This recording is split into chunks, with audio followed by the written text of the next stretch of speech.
So now we're turning to a very interesting segment, and this will be presented by our Director of Engagement and International, Dr. Renu Narchal, and we'll be looking at several of our students or ex-students or current students and the different pathways that they've taken. Now we have 3 students here, or ex-students who'll be presenting, and then we have 2 what we call snapshots that will be on the screen, because these students wish they could be here today, but they are both extremely busy working in the field and couldn't get the time to come. So we have 5 of UWS students to show you that yes, there is light at the end of the tunnel, and yes, there is a wonderful opportunity of jobs available for you as a graduate from UWS in psychology. Whether it's a Bachelor of Arts Psychology, Bachelor of Social Science Psychology, a Bachelor of Psychology or a Bachelor of Psychological Studies, there is a wonderful world of opportunity and a smorgasbord of employment opportunities for you. So over to Renu.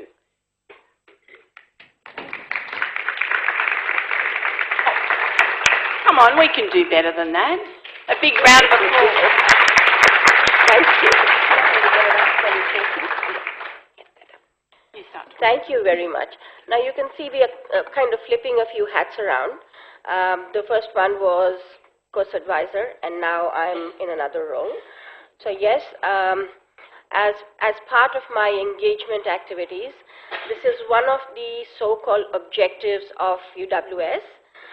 In terms of strategy, that we need to keep in touch with our ex-students, what they're doing, how they're faring, and the graduate destinations, etc.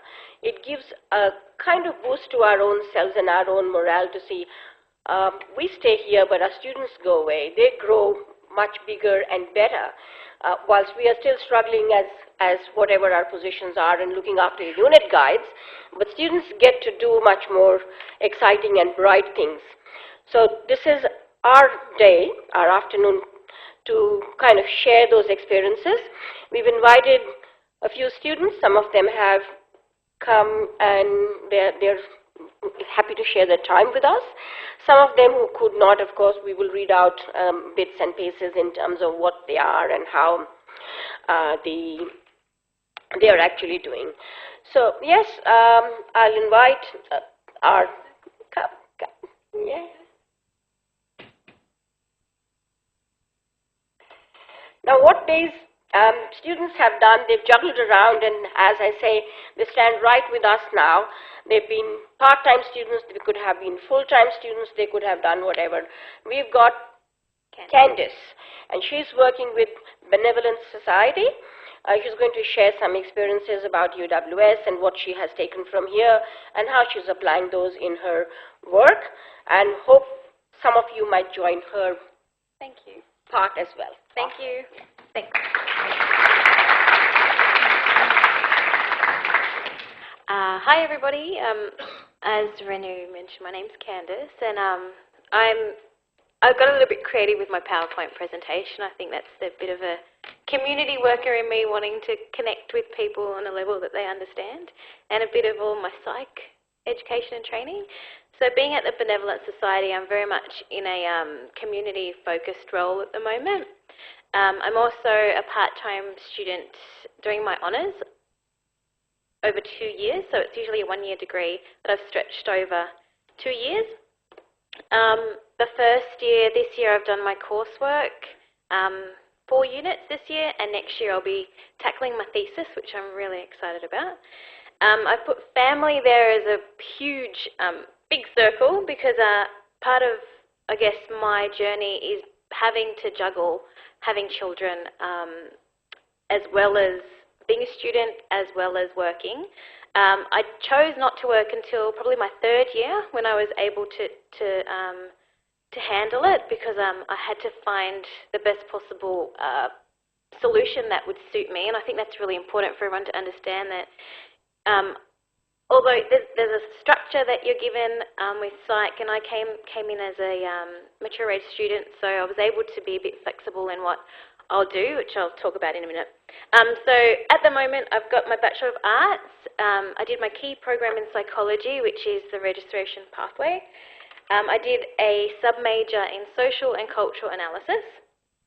And I found out that I made the 2013 Dean's Merit List, which I'm not sure what that means yet, but it means something eventually. I really enjoyed doing the Bachelor of Arts. I think it gave me a really good understanding and scope of some other units and other options available after tertiary education, which I'll explain in a minute.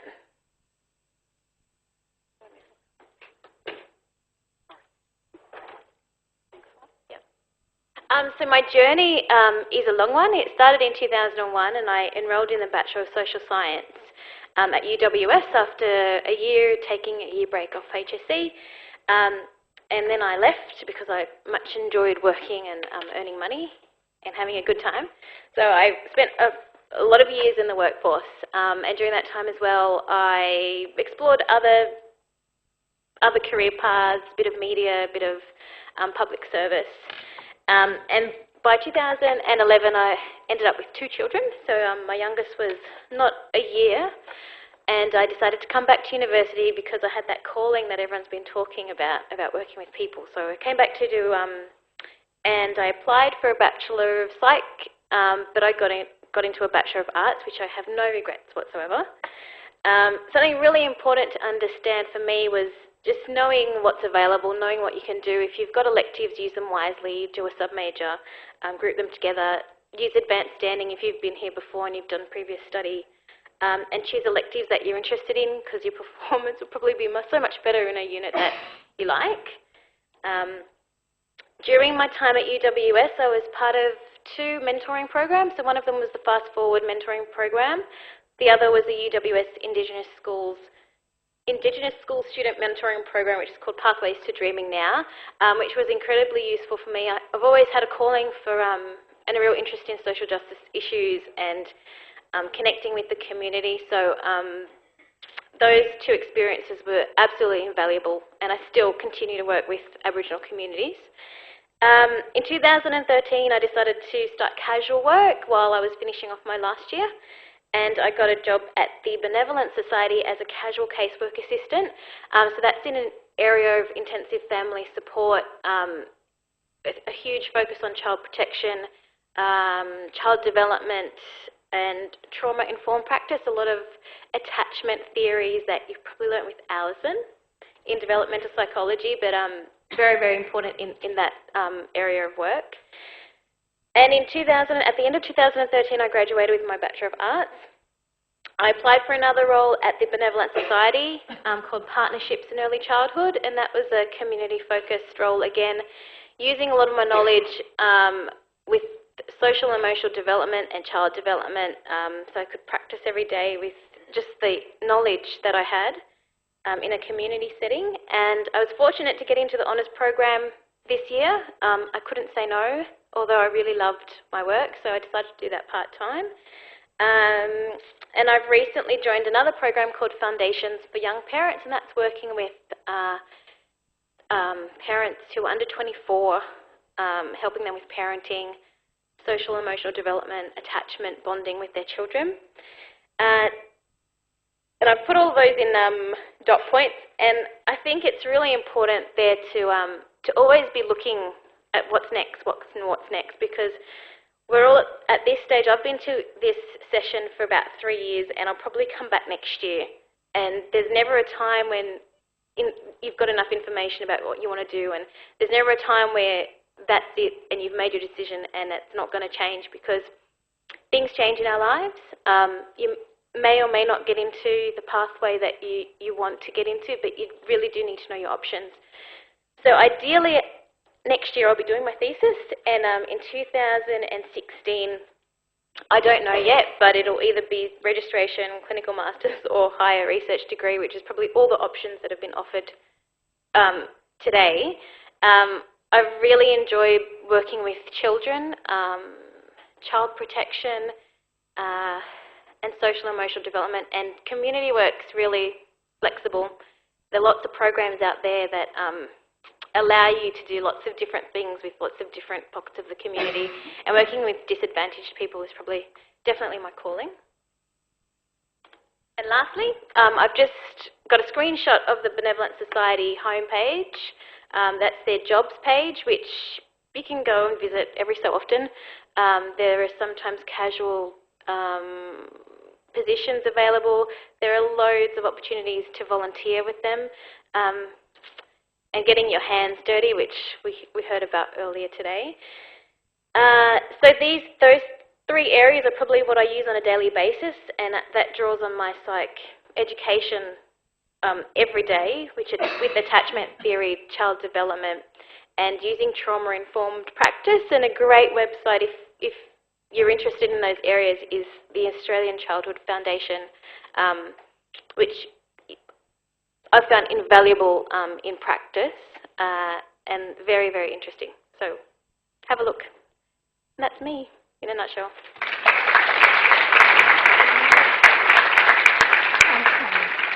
She reminds me of one word, that is tenacity. That's right from 2001 to now. I think to 14, it's been a long journey, but she's really achieved well. And I think we need to give her one big round of applause. Thank you. Thank you for inspiring us. Thank you. And just a quick word, the Benevolent Society will be here this afternoon. They are one of the 14 exhibitors. They really want to talk about volunteer opportunities and future job prospects.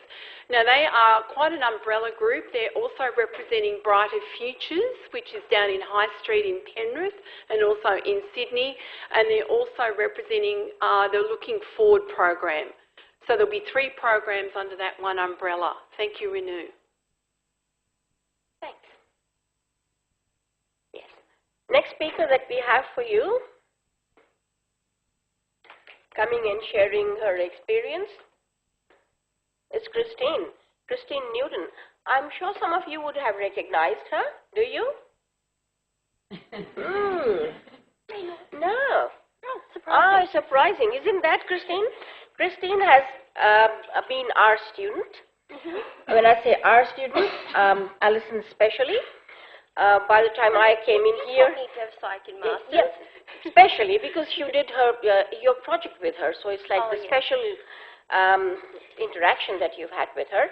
And after that, Christine has been also on our tutorial board. She's tutored a lot for a lot many years in developmental psychology.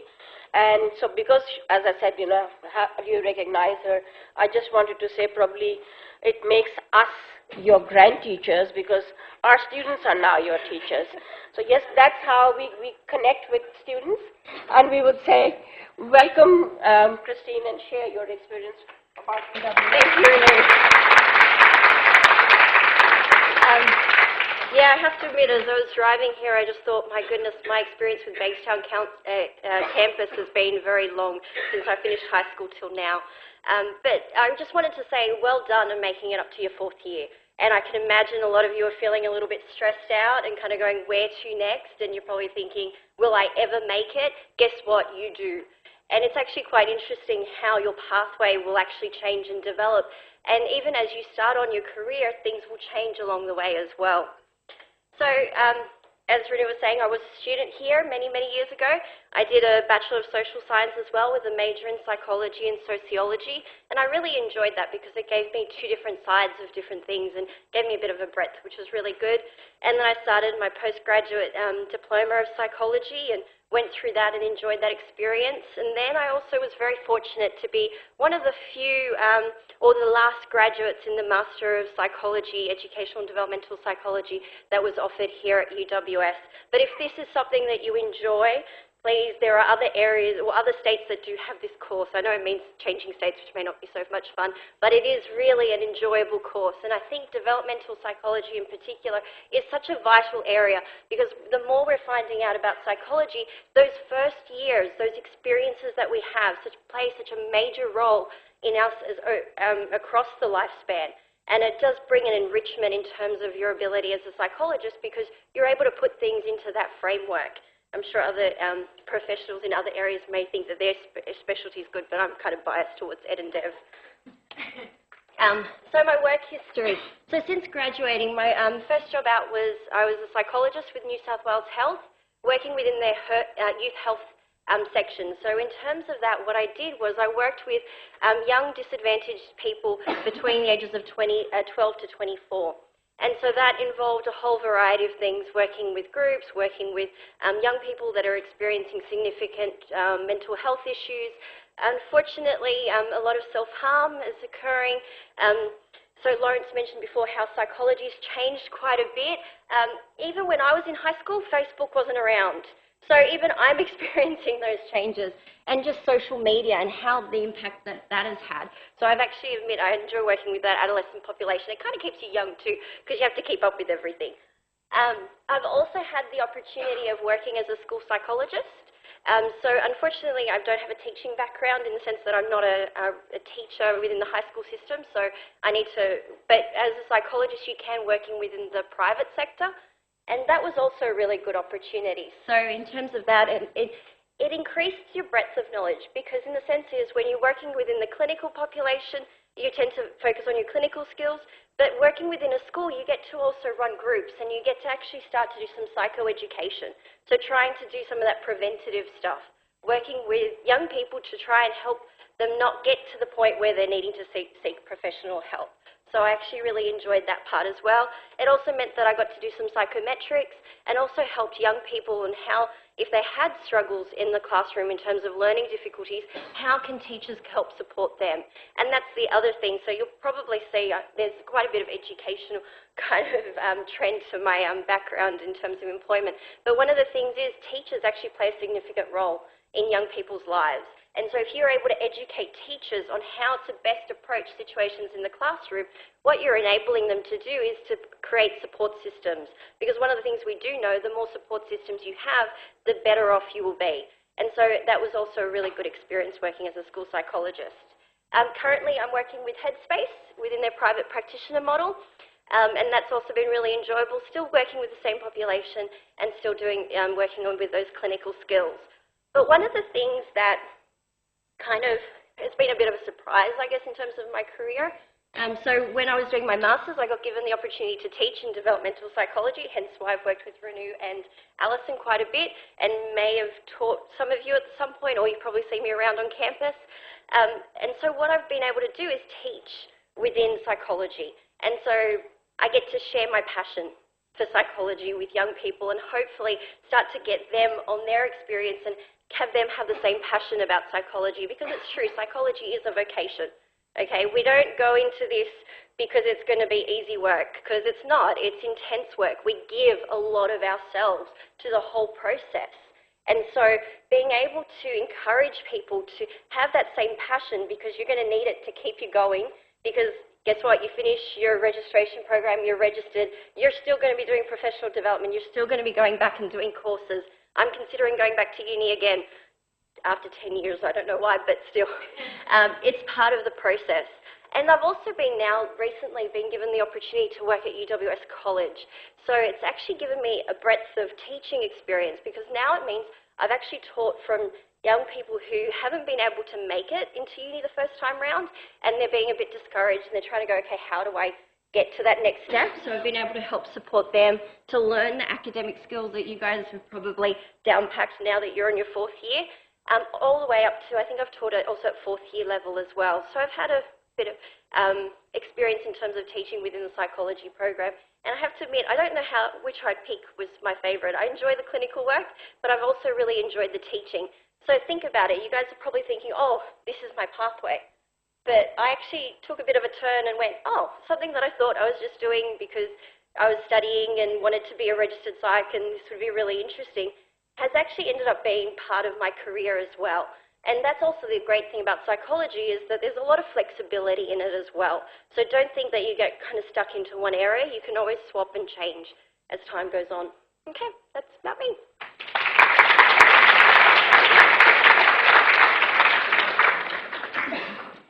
Thanks, Christine. Thanks, Christine, for sharing your experience. One thing I just wanted to ask, if there was any message that you wanted to give to students in terms of taking one or the other, or you can say more than one option around, which might be, or which of the options you thought was better? Which of the options I thought better between teaching and clinical Yeah. work? I can't decide. They're both really enjoyable and they both provide different aspects. So the clinical work enables you to put into practice the theory that you've been learning. And then it also helps with your teaching because you're able to use practical examples which students really like. But then at the same time I really enjoy teaching because, well, like you get to talk to, mind you probably notice when you start talking to people outside of psychology about psychology, they kind of think you're reading their mind and really don't want to talk about it. So at least that way you get to talk to people about psychology and they're actually interested. So I don't know. Maybe ask me in 5 years' time and I might make my decision. But thank you. Thank you. Thanks.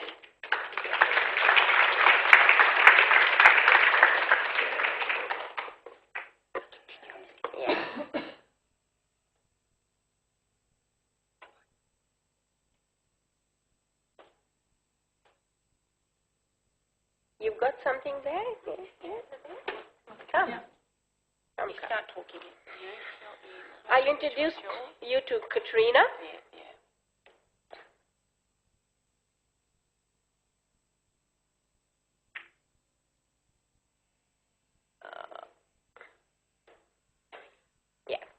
The next speaker I have for you is Katrina Nui. Katrina is very much part of UWS and has been our student. Again, she did her master's with us, educational developmental psychology. I still remember her as a student in our class. At the moment, she is doing her PhD with us. So, hear from Katrina. Give her a big round.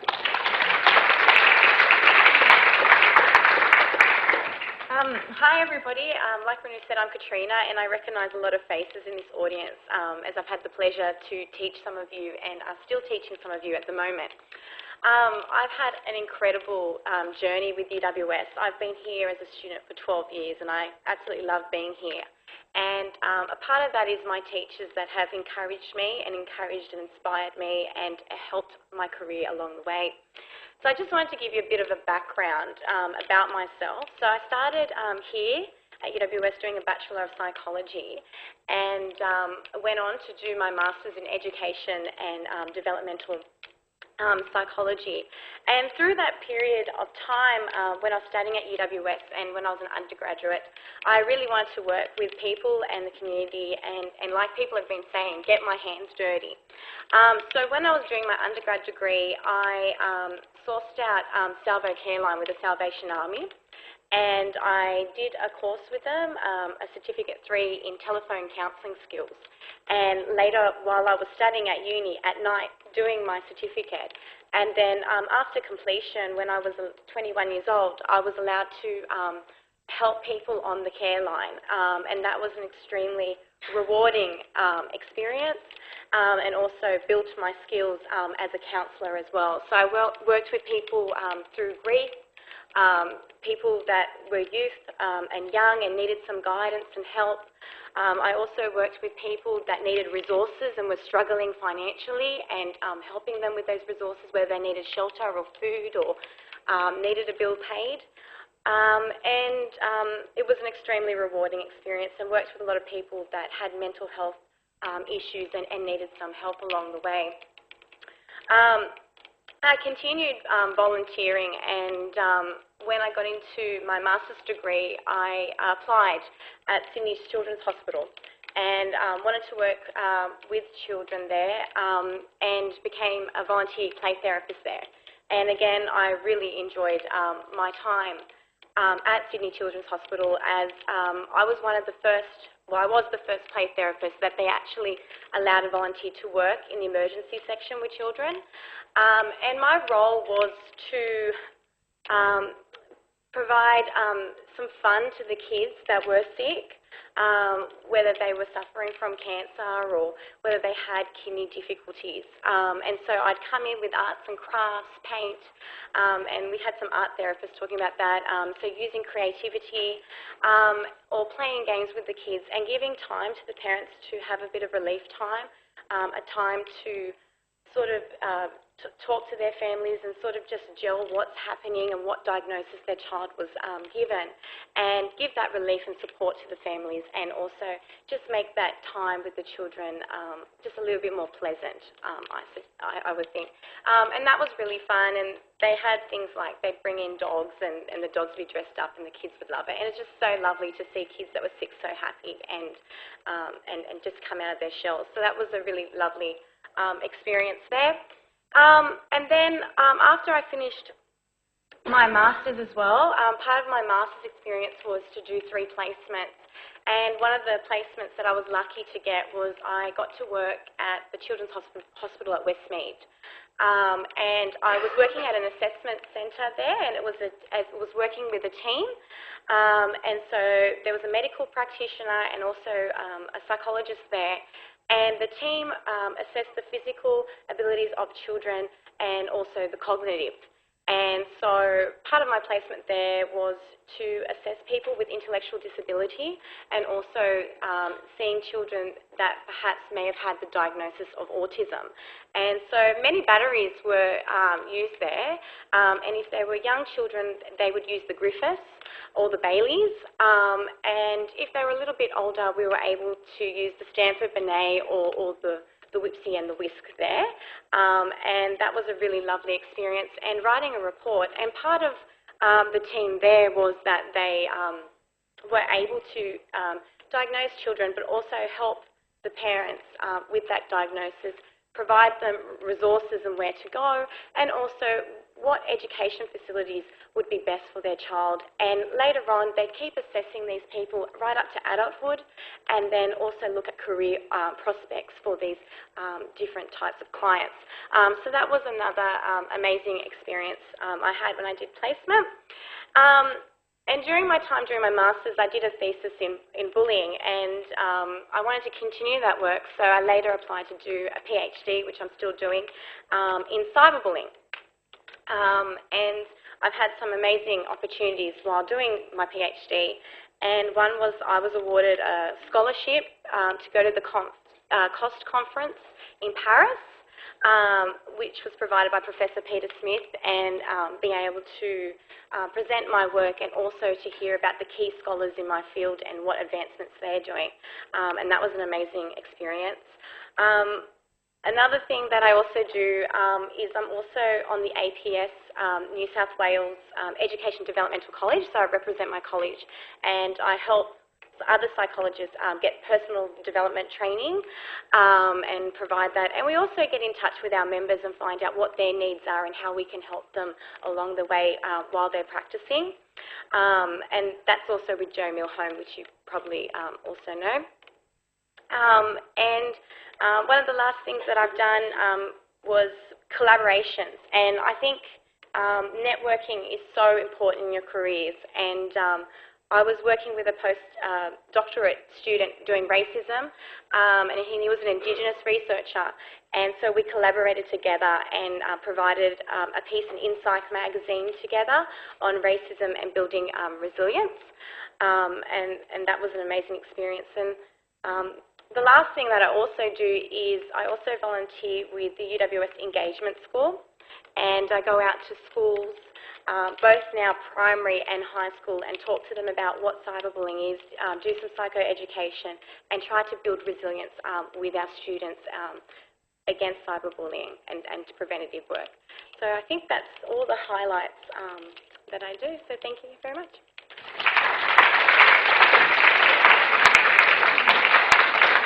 Thanks, Katrina, and I'm sure some of you may be having her as your tutor this semester on developmental psychology, so she's still back with us and very much part of UWS. Thanks, Katrina. Yep, and I'll just talk very briefly about one of our students whom we had invited, but I'm not sure whether he has come or not, but I haven't seen him. His name is Krishnil, and we invited him as one of our ex-students again. Krishnil worked and he was part of one of the units that we were collaborating with School of Education. The unit was called as Learning Through Community Service. So he volunteered his time at one of the community organizations, and there was some reflection writing and things that he did. And that was a 20 credit point unit that he completed with us as a Bachelor of Arts student. And then he went on to do a fourth year with us, moved away, and then he was also working around that time. He started working part-time with ORS group, and currently, as of now, he is regional manager with the ORS group. So I really wanted him to come and share his experience, but unfortunately, I'm not sure why he isn't here. The couple of things that I wanted him to highlight, one was that volunteering that he did at that particular institute really helped him engage with migrant groups, and that's exactly where his job took him. He helped those migrants write resumes and cover letters at one of the migrant resource centers, and ultimately ended up having to work as a job consultant, workplace consultant, and as I said, he finally went on to become regional manager for that particular group. So we are really proud of the way he achieved all those little things, right from one small little volunteering. And you've seen each of our students here has also done a lot of volunteering and has done more than just the degree. So it's a good message for you all to take. It's not just your degree, but what your commitment is all about and how you engage, rather than just do those 12 or 20 units that you have to end probably from cover to cover and get out of the institute. You'll probably get much more if you were into more things. A couple of more students that we have who were not able to attend. Alison will present information about those. No, Where next? hold on. Oh, where did it go? Yeah. Alison will present information about these two students who were not able to join us. Thanks, Alison. Thanks, Renu. Okay, these two students send their apologies. They're the ones that are out in the field right now, so they've sent through a little snapshot. This is just obviously a Word document. So this is John Alvio, pronounces his name quite differently in several occasions. And you can read that up there, so I might just paraphrase it really. Can everyone see the screen, okay? So he started his Bachelor of Psych in 2006. He graduated with his honours in 2009, and I supervised his honours thesis. Currently, he's a registered psychologist, and he's registered with APRA, so this is very relevant to what you've heard today. He's currently employed as a counsellor working with the Benevolent Society, and I think, Candice, he's a colleague of yours. Yeah. And you can read the sort of things that he's doing with the Benevolent Society. He's working mainly with children and families, and he's looking at challenging behaviours, mental health, behavioural issues, and issues associated with grief and loss and domestic violence.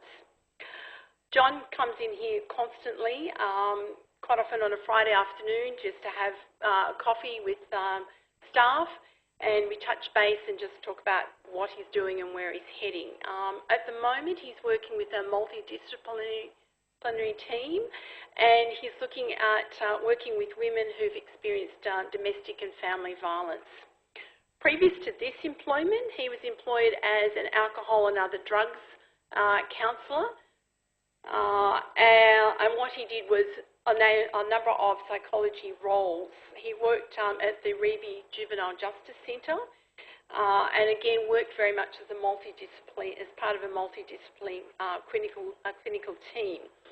And he's worked with male offenders under the age of 16, and constantly comes in, and he and I have some very interesting discussions. He's working with 12-year-olds to 18-year-olds who are young offenders, and it's extremely challenging situation, which is also part of my background working with similar offenders. So we have some very interesting discussions. Previous to that, he was employed She was employed in employment services, working again with drug and alcohol rehabilitation and adolescent and youth services. So that is John. And last but not least is Alicia Williamson, and she started her undergraduate studies at UWS in 2008. She did a Bachelor of Arts degree, majoring in psychology, and she sub-majored in history, politics and philosophy. Now, Alicia's very interesting because, like so many of you, and very much like me probably at this stage of my career, she wasn't really sure what she wanted to do. She, like most of us here, had a passion for psychology and particularly history. She says there that she found her first year at university very hard to balance university with her social and work commitments. And she's asked me particularly to read this out to you, that she failed her first year of psychology units. She was absolutely distraught. What was she going to do? And she actually failed that 1 unit behavioural science that I'm sure everyone can identify with. She then started to question whether she had a career in psychology ahead of her, whether psychology was right for her. But again, I think so many people standing here today have said they had that calling, they had that vocation, as Sheridan said. They had that passion, that fire in the belly. So it brought her back to psychology. She chose to go the psychology route. This is what she wanted to do. And she then enjoyed psychology more and more. And she started to move away from history, much more to choosing electives around psychology. She then had challenges of getting into work and maintaining those good grades, as we've discussed here. In her final year, she started looking at options, and she thought human resources would be a perfect alternative. She was accepted into a Masters of Human Resource Management and Industrial Relations. Remember, she graduated with that third-year degree, Bachelor of Arts, majoring in psychology, then went on to do a Masters in Human Resource Management.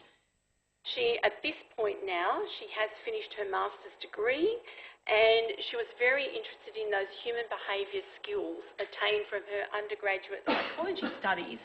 So she started working in 2009 as one of our orientation Ask Us assistants, and then she was involved in 2010 in the Transition Success Pilot Program here at UWS, and she moved from a student employee in that program.